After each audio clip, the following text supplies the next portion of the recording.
Donc aujourd'hui, je vais parler sur mon appel. Tu sais, avec moi, mon appel et les 5 ministères.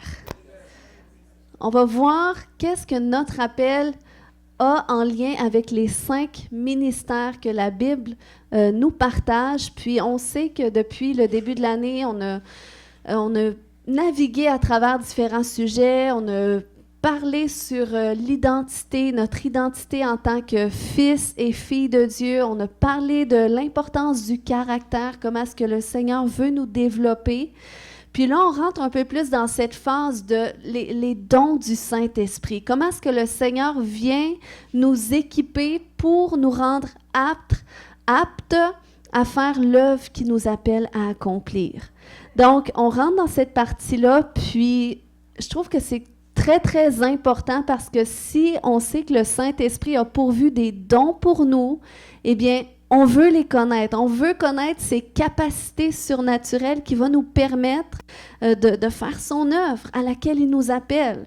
Moi, si ce n'était pas des dons du Saint-Esprit, à la base, il y a 12 ans, j'aurais peut-être pas accepté Jésus dans l'immédiat lorsqu'il s'est présenté à moi parce que j'étais dans les trucs du nouvel âge, puis moi, j'étais attirée par tout ce qui était surnaturel, par les dons que le monde pouvait offrir, les dons spirituels. Je ne savais pas que la source était démoniaque, bien entendu, mais avec tout ce que je vivais, je l'ai compris par la suite. Mais quand j'ai su que le Saint-Esprit nous donne aussi des dons pour accomplir une œuvre extraordinaire sur la terre, pour amener la guérison aux gens, pour amener la transformation, pour faire une différence dans ce monde, eh bien, c'est là que moi j'ai dit, écoute, je veux connaître ce Jésus, je veux connaître ces dons-là. Puis, c'est ça qu'on va partager aujourd'hui, mais plus particulièrement par rapport aux 5 ministères. Donc, c'est à travers les prochaines semaines, on va naviguer à travers tous les dons.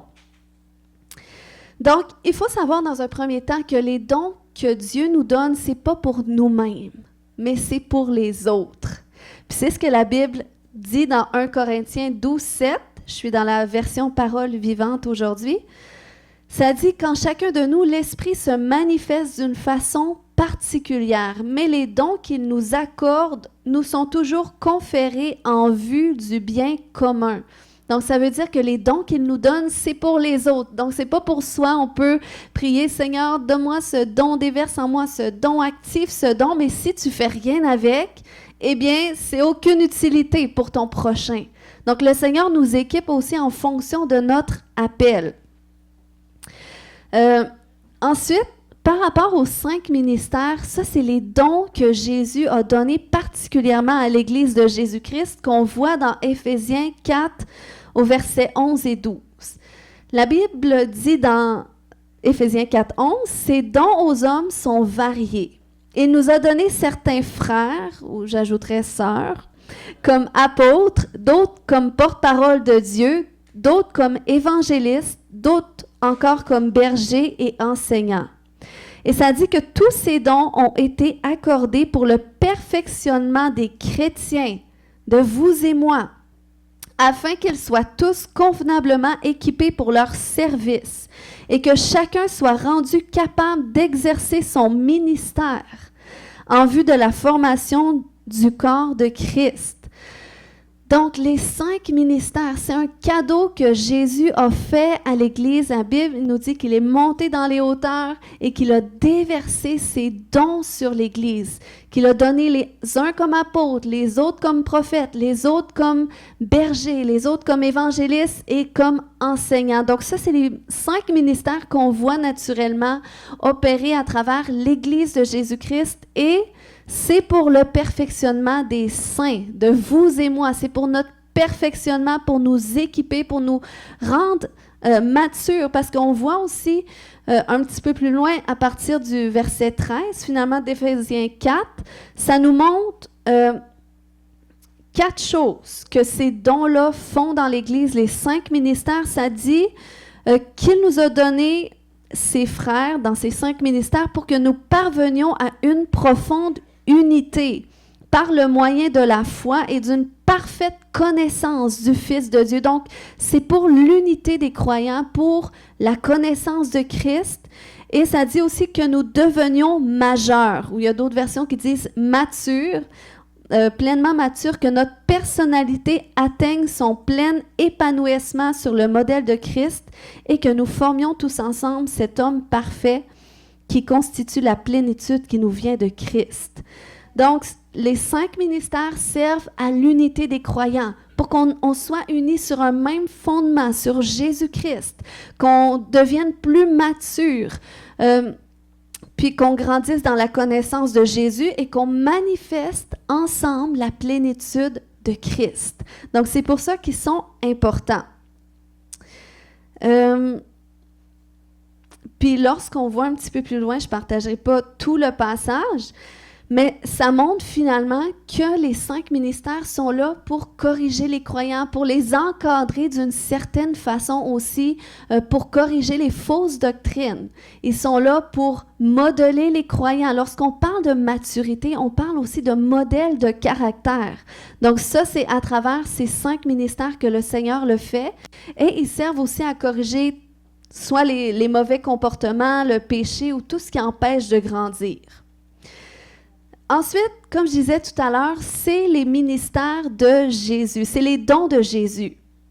Dans Éphésiens 4:8, la Bible nous dit que Jésus est monté dans les hauteurs, il a emmené captif tout ce qui nous captivait et il a répandu ses dons sur les hommes. Donc, les 5 ministères se sont dévoilés en Jésus. Jésus portait toutes ces onctions, ces grâces-là, apostoliques, prophétiques, pastorales, évangélistes, enseignants. Donc, c'est pour ça que Jésus, c'est l'apôtre des apôtres, c'est le prophète des prophètes. C'est pour ça que c'est notre modèle, c'est lui qui forme la tête de l'Église. Puis, lorsque Jésus est monté au ciel, eh bien, c'est comme s'il a déversé son ADN sur tous les croyants, pour faire en sorte qu'il y en a qui reçoivent cet appel-là apostolique, d'autres prophétiques, d'autres cette grâce pour enseigner, d'autres cette grâce pour évangéliser.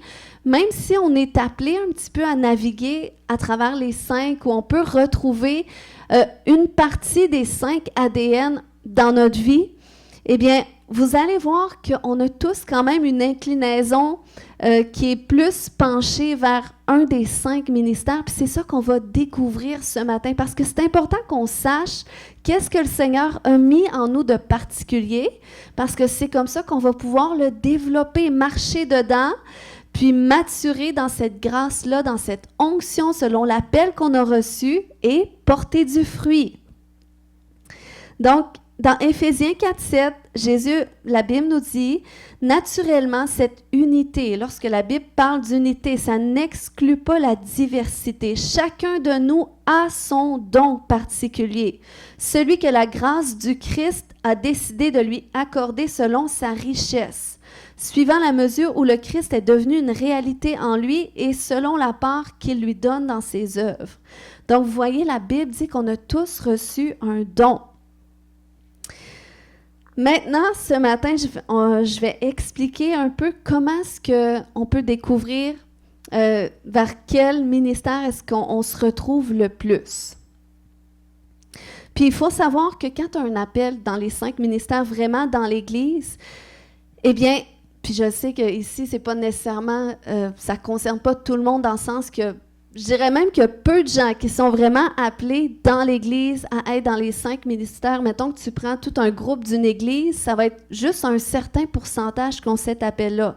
Mais majoritairement, les gens peuvent avoir une inclinaison ministérielle vers l'un des 5 ministères, mais ça va être plus en dehors de l'Église, dans la société qui va être appelée à mettre en œuvre qu'est-ce que le Seigneur a mis en eux.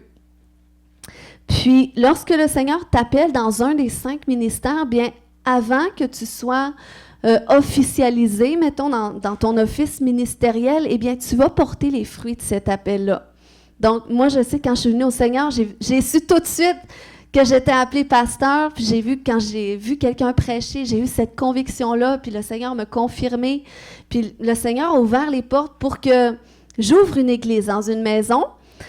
Puis, avant même que je sois reconnue en tant que pasteur, eh bien, j'ai servi quelques années, au moins 6 ans, en tant que responsable de l'Église, mais je n'étais pas reconnue officiellement pasteur. Mais, tu sais, pour moi, c'était pas important le titre. Pour moi, je faisais simplement qu'est-ce que je ressentais que le Seigneur m'appelait à faire. Puis à un moment donné, eh bien, les autorités spirituelles que Dieu avait mis sur ma vie, à un moment donné, ils ont reconnu, ont dit, écoute, on reconnaît que tu as un appel pastoral. Pourquoi? Parce qu'on voit les fruits.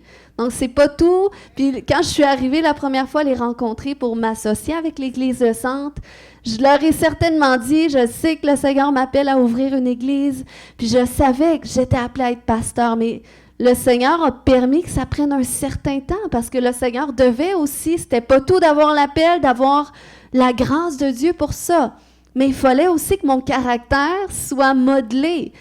Il fallait aussi que je passe par ces processus de maturation, dans lesquels je suis encore, parce qu'on l'est toute notre vie, mais c'est à travers ce processus-là, cette fidélité, les fruits que le Seigneur m'a permis de porter, que les gens ont reconnu cet appel. C'est la même chose lorsque ministre Nathalie et Valérie ont été approchés pour aller à Québec. Ça a été un processus, moi.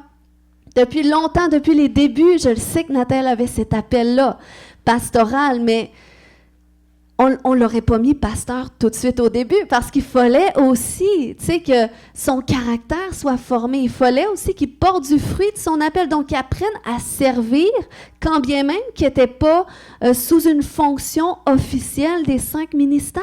Puis ça l'a fait en sorte que, le Seigneur nous montre, mais il faut voir les fruits. Et là, on a vu les fruits, donc on a pu dire, oui, c'est cette direction-là à prendre. Et lui-même, ça l'a permis de le découvrir. Donc, c'est pour ça que le service, c'est important. Que ce soit dans l'Église, que ce soit à l'extérieur, sur cette autoroute où est-ce qu'on cherche à connaître notre appel, découvrir les dons que Dieu a mis en nous, eh bien, c'est à travers le service que ça se produit souvent. C'est pas en restant seul chez soi, en cachant qu'est-ce que le Seigneur nous donne, qu'on se dit, à un moment donné, ça va être clair, ça va paraître, et là, le Seigneur va ouvrir les portes pour les nations. Non, il faut que tu commences là où est-ce que tu es, puis le Seigneur, c'est lui qui va ouvrir les opportunités. Donc, on peut produire des fruits d'un ministère. Quand je parle de ministère, je parle des 5 ministères. On peut produire des fruits de 1, 2, 3, des 5 ministères, mais avoir quand même un appel qui se dirige plus dans la société où est-ce que le Seigneur nous appelle à toucher une sphère d'influence selon les dons qu'il a mis en nous. Donc ça, c'est important qu'on le sache, ça aussi. Tu sais, parce que si, par exemple, il y a quelqu'un dans l'Église que je vois, cette personne a tellement un cœur pastoral, parce que, tu sais, elle a une inclinaison qui est vraiment pastorale. Mais ça ne veut pas dire que cette personne-là, elle est appelée à être pasteur. Donc, c'est pour ça que c'est important de faire la différence entre les deux. Ce n'est pas parce que tu as vraiment une inclinaison comme prophétique, tu es très, tu sais, tu reçois des paroles de connaissance, le discernement des esprits, le Seigneur te parle dans des rêves et tout, mais tu as peut-être seulement un don prophétique. Tu n'es pas nécessairement appelé à être un prophète. Puis des fois, ça a été des choses qui ont été faites dans le passé, par exemple, de mettre des gens pasteurs tout simplement parce qu'il y avait un cœur pastoral. Mais finalement, eux-mêmes, ils ont découvert, écoute, j'ai pas la grâce. C'est comme, ils ont été mis dans cette fonction pastorale, puis ils n'ont pas pu soutenir cet appel dans le temps parce qu'ils n'étaient pas appelés vraiment à la fonction. Donc, c'est pour ça que le Seigneur donne une grâce aussi pour les fonctions. Sinon, c'est peut-être juste une inclinaison. Puis, le Seigneur, il t'appelle à être une bénédiction comme ça. Donc, on va voir dans un premier temps les apôtres. Savez-vous que Dieu appelle encore des apôtres aujourd'hui? Des fois, quand on regarde ça, je ne sais pas pour vous, mais tu sais, des fois, on peut penser que comme l'apostolat, c'est comme une fonction hiérarchique, que quelqu'un commence pasteur et là, rendu à sa retraite, devient apôtre. Mais ce n'est pas nécessairement ça. Je sais que des fois, ça arrive. Pourquoi? Parce que les appels apostoliques, des fois, peuvent se découvrir à travers justement le ministère, des fois même le ministère prophétique, pastoral, où est-ce que la personne finalement découvre que le Seigneur l'appelle à une fonction plus apostolique. Puis, il faut savoir que cette grâce, puis l'appel apostolique se développent à travers déjà une expérience ministérielle. Puis, la particularité des apôtres, c'est quoi? C'est qu'ils ont une certaine polyvalence dans les dons spirituels, majoritairement, comme on voit même dans les Écritures. On a les meilleurs exemples dans la Bible avec les apôtres du Seigneur Jésus qui opéraient dans les dons du Saint-Esprit, dans les miracles. Puis tout le monde est appelé à opérer dans les dons, dans les miracles, tout ça. Mais on voyait quand même que c'était une particularité des apôtres. Puis pourquoi est-ce qu'on voit cette polyvalence dans les dons, particulièrement chez les apôtres? C'est parce qu'ils ont cet appel de former le corps de Christ, de les équiper justement avec les dons du Saint-Esprit, de les équiper pour faire le ministère. Donc, c'est pour ça qu'eux-mêmes, ils ont une polyvalence dans ces dons. Et ils servent à établir aussi les fondements de Dieu au sein des églises ou au sein des croyants, où est-ce qu'ils sont assignés. Puis c'est pour ça qu'on lit dans Éphésiens 2:20, par exemple, que la Bible dit « Vous êtes devenus la maison de Dieu qui a pour fondation les apôtres et les prophètes. » Parce que, dans le fond, dans l'Église primitive, les apôtres servaient soit à aller ouvrir des églises, établir les fondements, la vision de Dieu, et là, ils mettaient des gens en charge. Donc, c'est pour ça qu'ils sont appelés à équiper des gens en vue du ministère, à confirmer des ministères, à activer. C'est comme des activateurs de destinée. Puis, c'est des gens, dans le fond, qui savent reconnaître les dons et les appels des gens. Donc, c'est pour ça qu'ils ont cette grâce-là d'équiper, d'envoyer. Puis, c'est ça. Maintenant, l'onction apostolique. Et ça, c'est lorsque tu as une inclinaison plus apostolique. Tu n'es pas nécessairement appelé à être apôtre. Tu peux être appelé. Mais ça, c'est quand tu as cette onction-là, c'est que dans ton ADN, tu as cette inclinaison qui est apostolique. Eh bien, il faut savoir qu'un apôtre, c'est comme un peu un architecte. Parce que la grâce apostolique est visionnaire. Elle cherche à entreprendre et à bâtir. Puis même l'apôtre Paul avait dit dans 1 Corinthiens 3:10, « Selon la grâce de Dieu qui m'a été donnée, j'ai posé le fondement comme un sage architecte. » Donc, cette grâce apostolique, c'est cette grâce qui est visionnaire, qui sait comment, qui est capable d'avoir une perspective des choses, de comment est-ce qu'on devrait faire les choses, qu'est-ce qu'on devrait faire, organiser, planifier, établir des systèmes et tout ça. Ils ont vraiment comme cette capacité intellectuelle et visionnaire. Puis les gens qui ont cette grâce-là, c'est comme, ils aiment faire bouger les choses. C'est des gens qui aiment pas ça stagner, rester au même endroit. Puis il faut que ça bouge, que ça avance. Puis dans la société, les gens qui sont plus apostoliques, c'est des gens souvent que tu vas voir comme responsables, soit des dirigeants d'entreprise ou des gens qui vont gérer des équipes. Pourquoi? Parce qu'ils ont cette grâce-là. Ils sont visionnaires, ils sont capables de déléguer, de mettre des gens en charge de des choses. Puis c'est vraiment comme... C'est dans eux autres. Donc, ils aiment ça gérer, ils aiment ça diriger, ils aiment ça construire, ils aiment ça bâtir. Y a-t-il des gens qui se reconnaissent? Il y a quelques personnes, c'est bon. Maintenant, la faiblesse des gens qui sont apostoliques, c'est quoi? C'est qu'ils peuvent avoir tendance à vouloir faire comme avancer la vision seule. Donc, avoir du mal à travailler en équipe parce qu'ils sont tellement forts dans leur vision que s'il y a quelqu'un qui arrive et qui est en dehors de leur vision, mais ils ont du mal à laisser la place. Donc, ils peuvent des fois lutter avec le contrôle. Donc, je ne dis pas que les gens qui sont contrôlants sont apostoliques, mais en tout cas, ça peut être une faiblesse de ceux qui sont apostoliques. Ensuite, les prophètes. Puis, je vous invite à demander au Seigneur, « Seigneur, est où mon inclinaison dans les 5 ministères? » Parce que ça va vraiment vous aider à vous développer, vous allez voir. Maintenant, les prophètes. OK, un prophète, comme je disais tout à l'heure, c'est pas quelqu'un qui a seulement le don de prophétie. Parce que déjà, lorsque tu es appelé à un office des 5 ministères, eh bien, c'est parce que naturellement, le Seigneur t'appelle à équiper le corps de Christ à travers ton ministère. Donc, c'est pour ça que oui, quelqu'un peut commencer avec le don de prophétie, mais s'il devient à être un prophète, c'est parce que le Seigneur l'a vraiment établi avec un mandat, une mission, soit sur une église ou soit sur des nations où est-ce que le Seigneur l'appelle, mais cette fonction la fonction du prophète, l'office du prophète est vraiment dans un but pour former d'autres prophètes, pour équiper d'autres prophètes.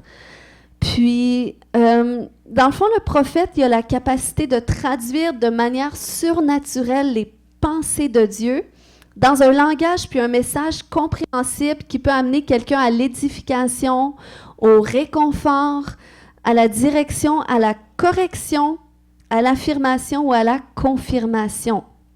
Un prophète sait discerner les temps et les saisons de Dieu.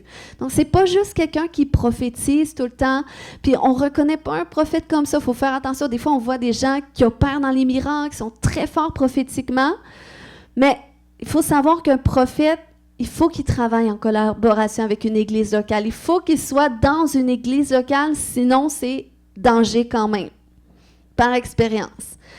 Donc, il faut qu'il soit redevable à une église locale, établi dans une église locale, même s'il peut avoir un appel qui se dirige vers différents endroits. Donc, c'est quelqu'un qui sait discerner les temps et les saisons de Dieu. Il y a toute cette perspective spirituelle de voir comment les choses doivent se passer, qu'est-ce que Dieu veut faire. Puis, la faiblesse du prophète ou des gens qui sont prophétiques, c'est de parfois pouvoir être à cet endroit d'être déconnecté de la vie quotidienne parce que c'est tellement fort, qu'est-ce qu'ils voient dans l'esprit, qu'est-ce qu'ils voient dans le surnaturel ou qu'est-ce qu'ils discernent, que des fois ils peuvent avoir du mal à concilier leur vision avec la réalité, qu'est-ce qu'ils se voient vraiment. Puis des fois ils peuvent se sentir incompris, rejetés parce que évidemment les gens ne voient pas les choses de la même façon qu'eux. Donc ça, c'est ceux qui sont appelés à être des prophètes ou même qui ont cette onction prophétique. Parce que l'onction prophétique, les gens qui sont prophétiques sont à cet endroit qui cherchent à entendre Dieu. Puis, c'est des intercesseurs dans l'âme. Ça ne veut pas dire que tu es intercesseur, que tu es naturellement prophétique, mais un prophète, quelqu'un qui est prophétique, est naturellement un intercesseur parce que c'est quelqu'un qui se tient à la brèche en faveur de qu'est-ce que Dieu lui montre. C'est quelqu'un qui est capable de traduire les pensées de Dieu pour des circonstances. Et là, il va intercéder jusqu'à temps qu'il sente dans l'esprit qu'il y a un relâchement. Puis c'est vraiment quelqu'un qui a cette connexion avec Dieu, cette intimité profonde. Même si tout le monde est appelé à être là, à cette intimité avec le Seigneur.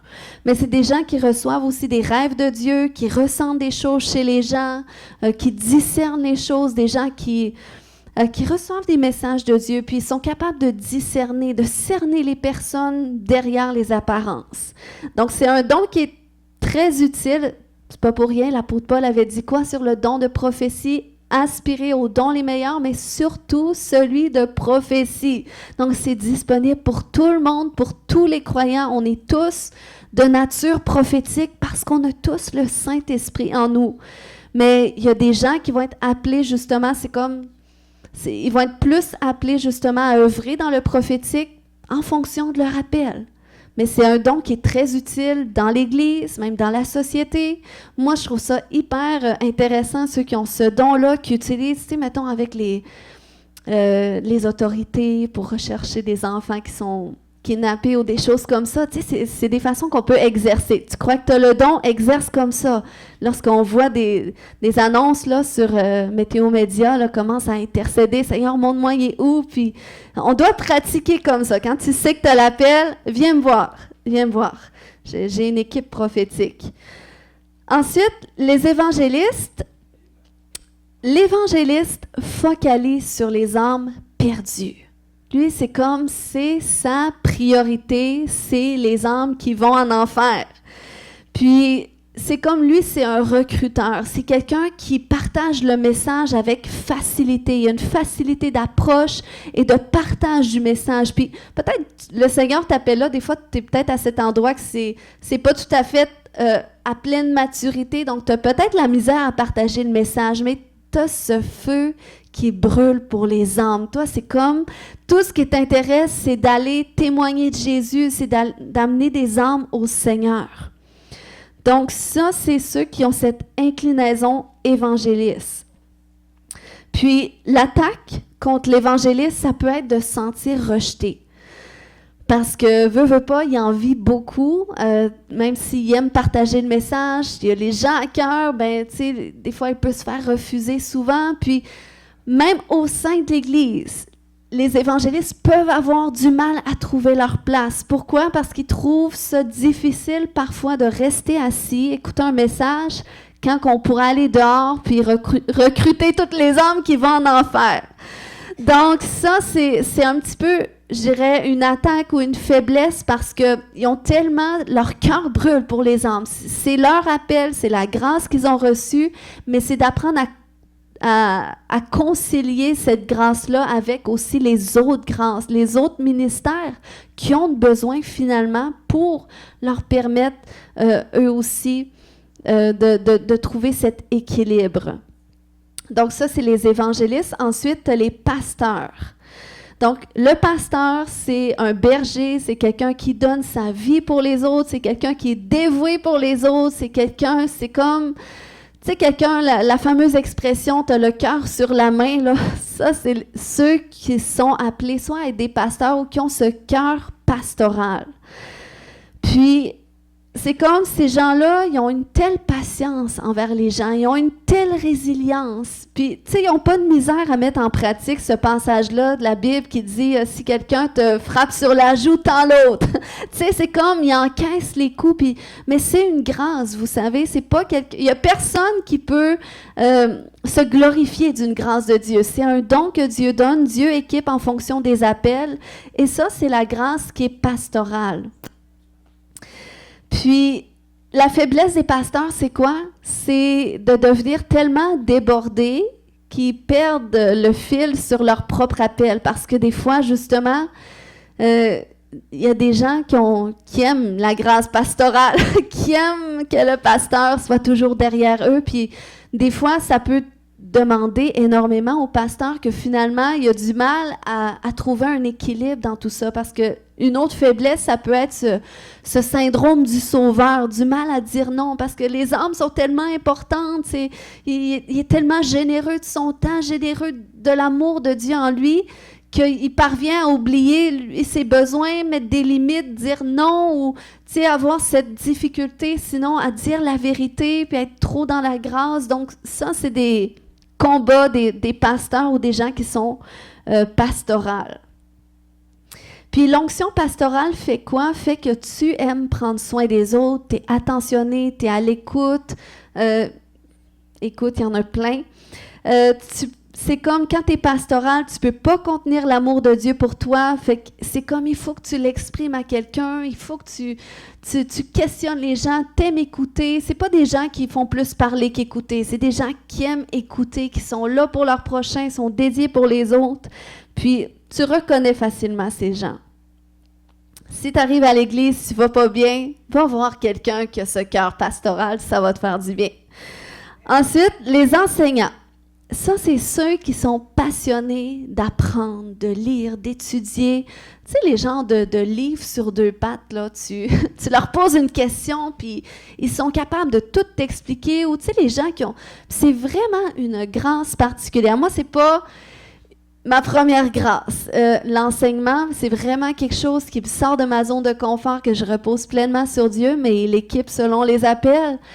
Mais ceux qui ont cette grâce d'enseignant, c'est des gens qui étudient vraiment avec une facilité, puis ils apprennent vite, ils retiennent vite, puis ils sont capables de t'expliquer les choses avec une telle clarté que c'est comme si que, wow, tu sais, soit que c'était la première fois que tu entendais ce sujet-là, ou c'est parce que c'est un don qu'ils ont reçu, c'est une grâce. Et ça, on en a besoin dans les églises, les gens qui sont enseignants. Mais encore une fois, les enseignants ont besoin d'être remplis du Saint-Esprit, parce que des fois, dans les églises, on a vu des gens qui étaient hyper enseignants, des pasteurs qui avaient vraiment cette onction d'enseignant. Mais s'il n'est pas rempli du Saint-Esprit aussi, tu sais, des fois, l'enseignant peut être tellement comme fixé sur qu'est-ce qu'il connaît, sur sa connaissance, que ça peut des fois développer une certaine orgueil ou, tu sais, ce sens un peu critique, des fois, quand les gens ne comprennent pas ou ne sont pas rendus au même niveau de compréhension, des fois, ils peuvent être comme sévères parce que pour eux, c'est tellement comme clair, logique, c'est vraiment une grâce qu'ils ont reçue, mais ils ont besoin aussi du Saint-Esprit qui leur permet justement de trouver cet équilibre-là pour que le message soit vraiment reçu, qu'il y ait un impact dans les vies. Puis, c'est ça. Donc, en résumé, on a tous une inclinaison plus accentuée vers l'un des 5 ministères, même si on peut se retrouver dans différents. Peut-être tu peux être prophétique, peut-être tu peux être un peu apostolique, un peu évangéliste. Ça se peut. Mais moi, je vous invite à demander au Seigneur de vous montrer. Elle est où votre inclinaison plus particulière par rapport au don et à l'appel qu'il vous a donné? Puis des fois, comment est-ce qu'on peut le savoir? C'est quand, mettons, c'est sûrement qu'en dehors de l'Église, vous avez tous vos types de prédicateurs, des gens que vous écoutez, ou des fois, ça peut être un invité quand il vient, vous l'entendez, vous dites, hey, c'est comme si vous devenez boosté, enflammé, puis vous voyez ce type de personne-là, vous dites, hey, moi, c'est là que je voudrais être. Bien, ça, c'est un signe que c'est parce que vous avez le même ADN que ça. Donc, ça veut dire qu'il faut que vous puisiez davantage là-dedans pour chercher à développer ça. Parce que c'est une grâce aussi que vous avez reçue de Dieu. Parce que c'est pas tout de savoir que, bon, ça fait partie de notre ADN, mais on est appelé à développer tout ce que le Seigneur nous donne. C'est appelé à se multiplier, c'est appelé à se déployer. Puis, pour ça, eh bien, la première étape, c'est de le découvrir, d'en prendre conscience, puis après ça, de chercher à grandir là-dedans, de chercher à le développer. Puis, c'est vraiment quelque chose que j'ai à cœur en tant qu'Église, d'offrir cet espace-là pour qu'on voit un petit peu plus les 5 ministères en opération, parce que ça ne veut pas dire qu'on va les voir tous dans la même Église comme à la tête de l'Église, on va voir l'évangéliste, l'apôtre. Ça dépend des églises. Il y a des églises qui vont être plus pastorales, il y en a d'autres qui vont être plus apostoliques, prophétiques, d'autres, ça va être vraiment l'évangélisation, mais quand on n'a pas les 5 grâces qu'on retrouve dans l'Église, bien, c'est là, c'est comme le pasteur doit chercher à soit avoir des programmes pour que les gens qui ont cette inclinaison vers les autres ministères puissent aussi se développer. Donc, en conclusion ce matin, dis à ton voisin, tu as un appel. Donc, tu as un appel. Yes. C'est moi qui vous appelle. OK. Tu as un appel. Puis, ton appel primaire. Amen. Ton appel primaire, c'est quoi? C'est d'être pleinement à Jésus. C'est ton appel primaire, ça doit demeurer pour toujours. Parce que si tu es plus attiré vers les dons, l'onction, la grâce que Dieu a pour toi, ton appel que Jésus, bien, ça ne pourra pas te soutenir dans le temps. Un certain temps, ça va faire. Mais il y a juste Christ qui va pouvoir soutenir ton appel, la grâce et l'onction qu'il a prévue pour ta vie.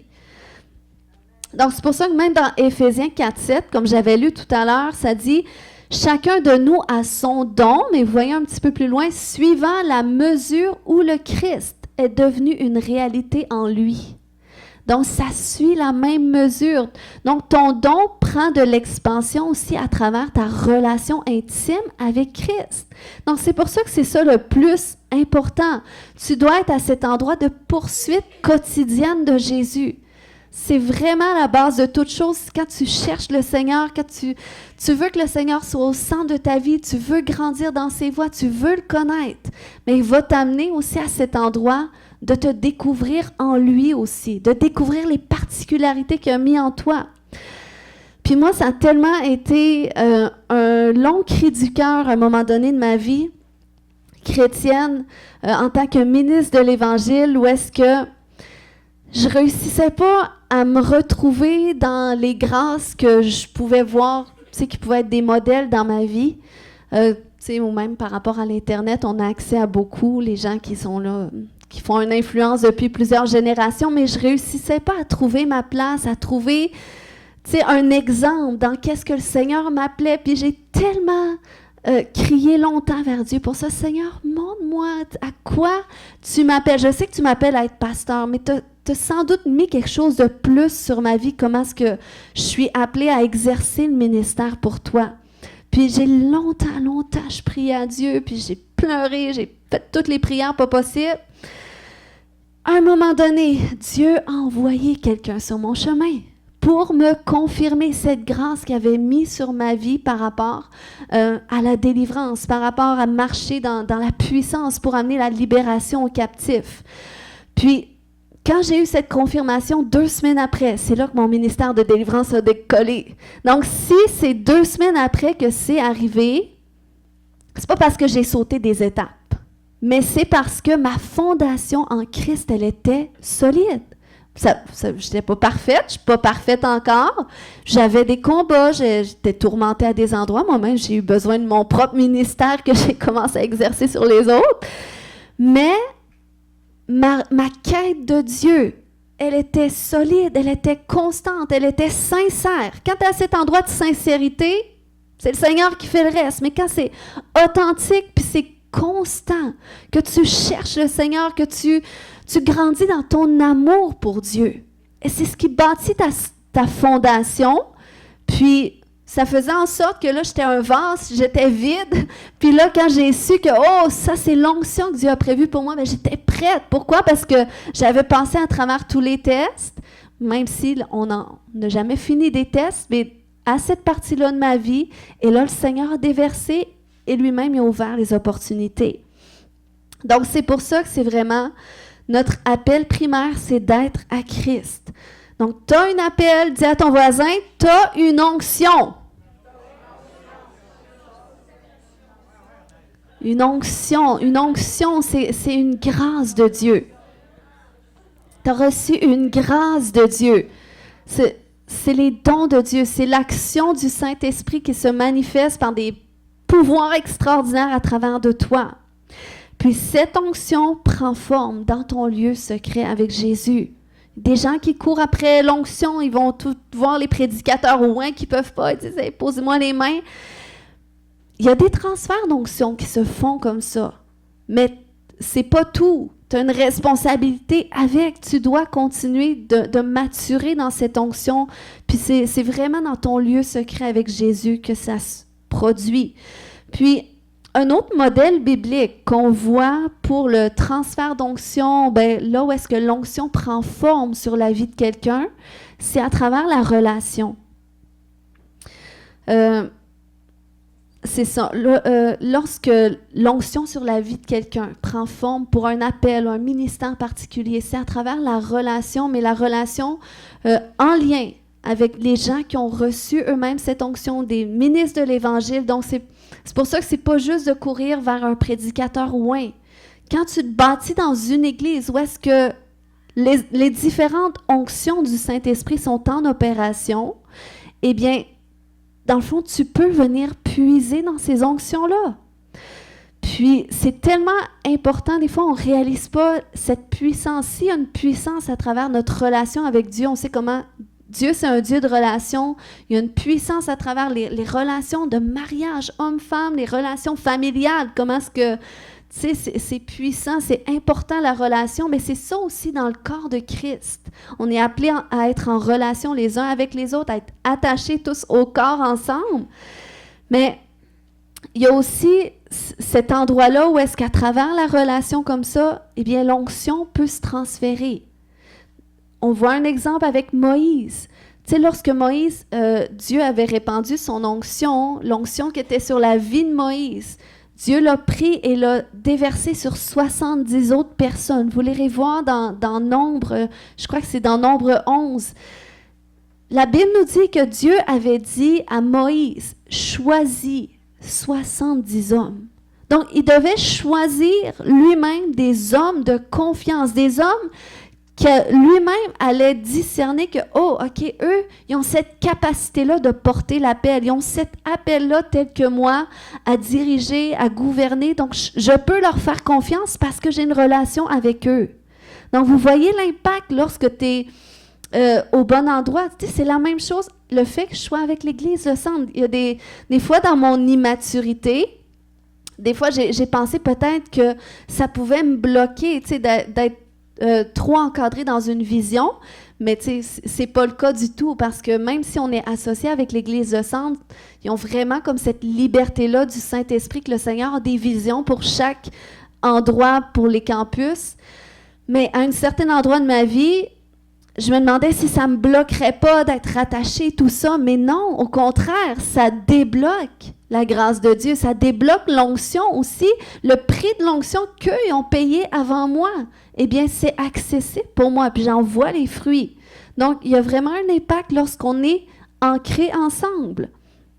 On a vu le transfert d'Élie à Élisée ou de Paul à Timothée. Et Timothée, c'était le fils spirituel de Paul. Donc, ça veut dire que Timothée avait cette relation avec Paul. Il était soumis à lui. Il n'était pas contrôlé par Paul, mais il était soumis. Ça veut dire qu'il était sous la mission. Pour un temps, il s'est mis sous son ministère. Il l'a servi. Et lui-même, ça l'a débloqué sur sa vie l'onction apostolique. Et c'est dans ce ministère-là qu'il a œuvré après. Donc, c'est pour ça qu'il y a des bénédictions. Je parlais de bénédictions générationnelles, mais il y a aussi des bénédictions qu'on peut puiser dans l'Église, où est-ce que le Seigneur nous place, où est-ce qu'il nous envoie. Et je sais que particulièrement dans notre Église, oui, il y a l'onction pastorale, mais il y a aussi l'onction apostolique et prophétique que le Seigneur a pourvue. Donc, c'est bon que vous le sachiez parce que ça vous montre dans quoi est-ce que vous pouvez puiser. Amen? Et mon troisième point, qui est mon dernier point, tu es appelé à une œuvre de ministère. Donc, peux-tu dire à ton voisin, tu as un ministère?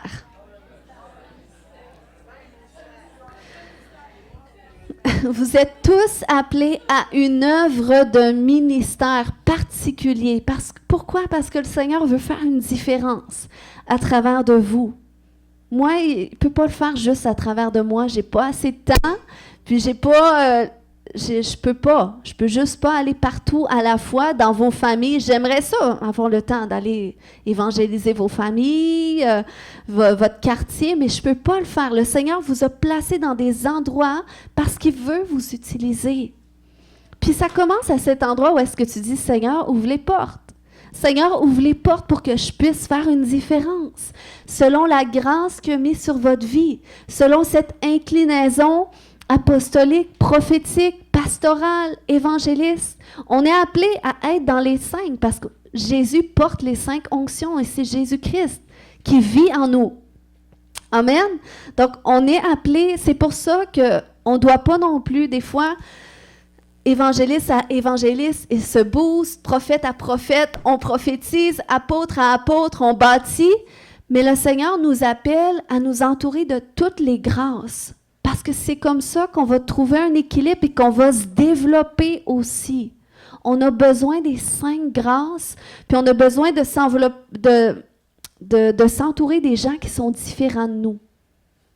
Parce que sinon, si on n'aurait pas besoin, le Seigneur aurait déjà tout pourvu en nous. On serait capable d'être indépendant, de faire notre propre affaire. On n'aurait même pas besoin de faire l'Église. Mais le Seigneur a fait en sorte qu'il a distribué à chacun une part de son esprit qui vient avec des dons, qui vient avec un appel particulier. Puis c'est quand on met ça ensemble que là, la plénitude de Christ se manifeste. Donc, c'est bien beau les pieds de l'évangile de paix des évangélistes. Mais si tu es juste un paquet de jambes qui va marcher, pas de tête et pas de bras, ça fait comme des poules qu'on a coupé le cou. Donc, on a besoin les uns des autres. On est tous un corps ensemble, puis on doit voir comment est-ce qu'on peut grandir. Parce qu'on a besoin de toutes les saveurs aussi. Puis, en tant qu'Église en construction, je crois que le Seigneur va permettre cet espace pour que chaque ministère puisse trouver son comble, puisse être bien, trouver l'équilibre, puis se développer, maturer, puis être envoyé. Amen. Puis pourquoi est-ce qu'on a besoin des 5 ministères pour se développer? Parce que si, par exemple, tu peux avoir reçu un talent pour la louange, le Seigneur t'appelle dans la louange, mais si tu ne développes pas l'onction pastorale, parce que des fois, tu peux être apostolique, tu es très visionnaire, vision, mais tu as moins le côté pastoral, tu as moins le côté connexion avec les gens. Eh bien, dans la louange, ça va être difficile de connecter avec le cœur des gens, de connecter qu'est-ce que les gens ont besoin aujourd'hui. Comment est-ce que je peux amener la présence de Dieu? Donc, cette onction pastorale, c'est bon pour ceux dans la louange, même l'onction prophétique. Parce que tu ne veux pas juste chanter pour les gens, mais tu veux aussi amener les gens dans une dimension où est-ce que le Seigneur agit selon la journée. Donc, tu veux être alerte, Seigneur, qu'est-ce que tu fais aujourd'hui dans ce lieu? Puis, tu amènes les gens dans cette dimension-là. Donc, c'est pour ça qu'on a besoin des 5 grâces. Puis, on veut aussi les développer. Amen. Donc, on va prier ce matin. Est-ce qu'on peut se lever ensemble? On va prier que le Seigneur nous montre c'est quoi notre place.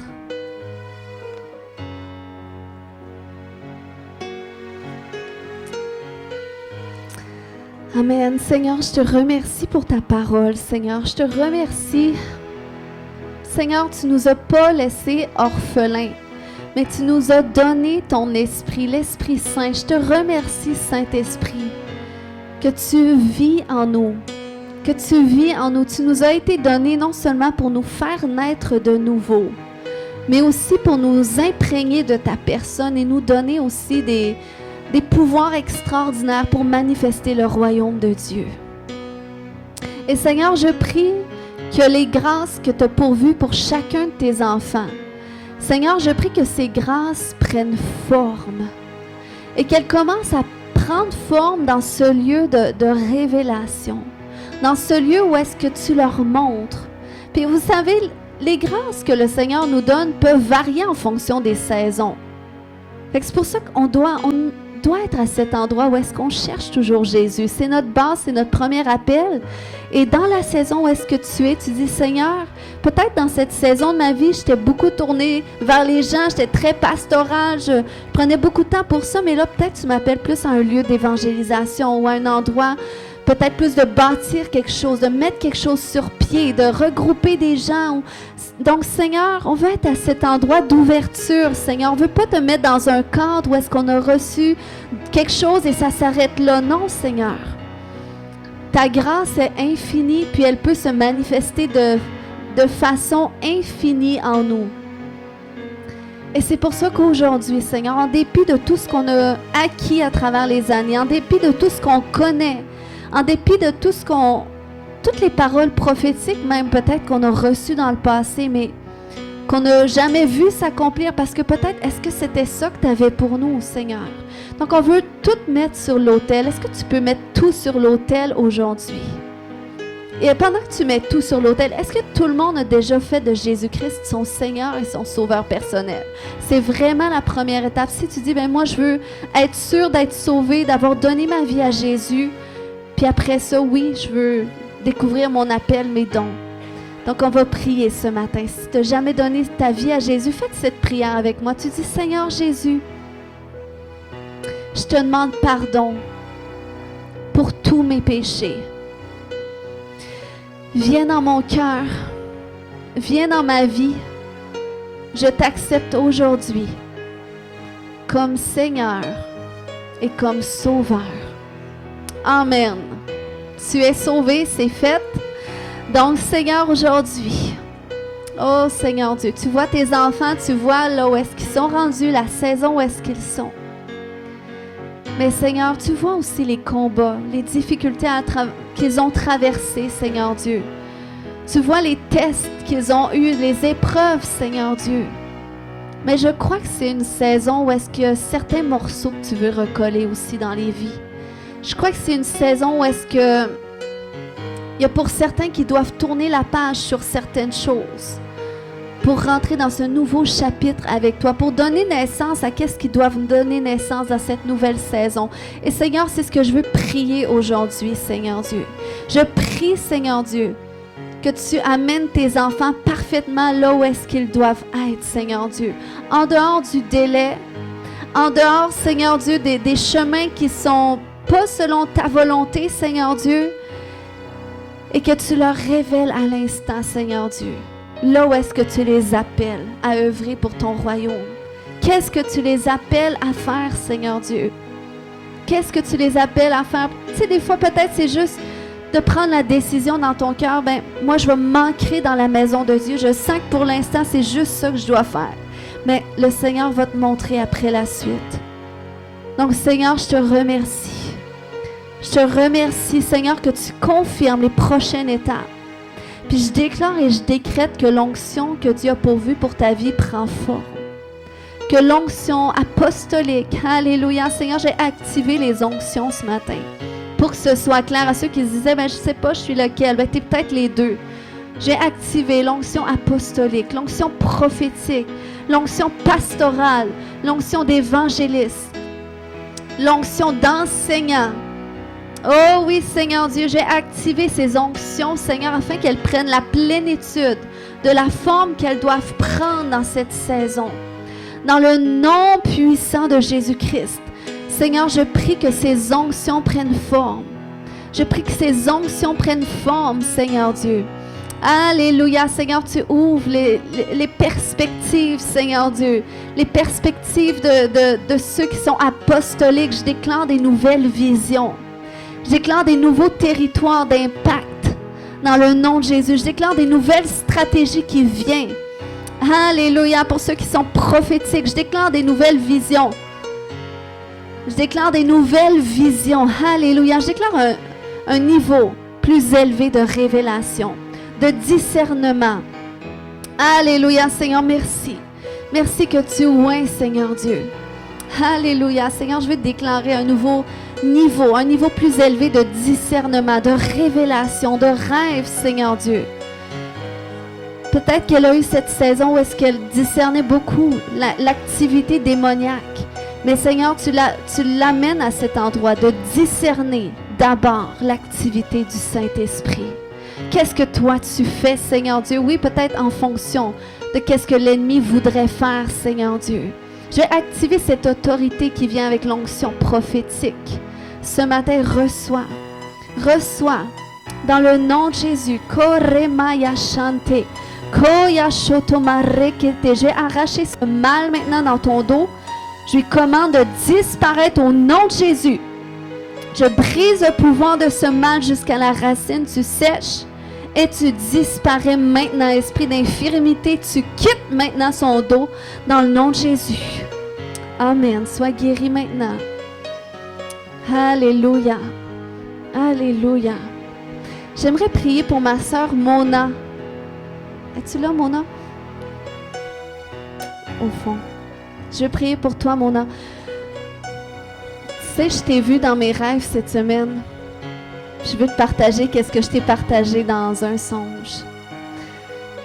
Je connais pas ton papa, mais c'est ce que j'ai vu dans un de mes rêves. Ton père, c'était un homme qui avait une bonne notoriété, qui était bien reconnu, puis qui avait vraiment... C'était un investisseur, quelqu'un qui avait beaucoup d'argent, puis qui avait vraiment les moyens. Puis, c'était pas quelqu'un que tu avais une bonne connexion émotionnelle avec, mais quand j'ai vu la grâce qu'il y avait sur sa vie pour les affaires, j'ai dit, Mona, ça c'est une bénédiction dans laquelle tu peux puiser. Que le Seigneur t'appelle à puiser les affaires, la prospérité, parce que c'est une onction qui est sur la vie de ton père. Je ne sais pas si ça s'est manifesté de son vivant, mais c'est assurément une grâce que Dieu avait mise sur sa vie. Puis je veux l'activer sur toi. Lève les mains. Alléluia, Seigneur, j'appelle. Alléluia, j'appelle, Seigneur Dieu, les trésors de ton royaume dans ses mains, Seigneur Dieu. Cette grâce de prospérité, cette grâce de multiplier, Seigneur Dieu. Dans le nom de Jésus, je déclare que ce joug de pauvreté, de ralentissement est brisé maintenant. Dans le nom de Jésus, et cette grâce pour la prospérité et les affaires est pleinement activée. Dans le nom de Jésus, Seigneur, tu vois son cœur, oui, son cœur même apostolique, cette grâce apostolique de vouloir mettre sur pied des choses. Mais j'appelle les ressources, les finances, les moyens. Dans le nom de Jésus, je déclare que tu les reçois maintenant. Tu les reçois et ils vont se matérialiser au nom de Jésus. Amen. Alléluia. Merci, Seigneur. Merci pour tes grâces.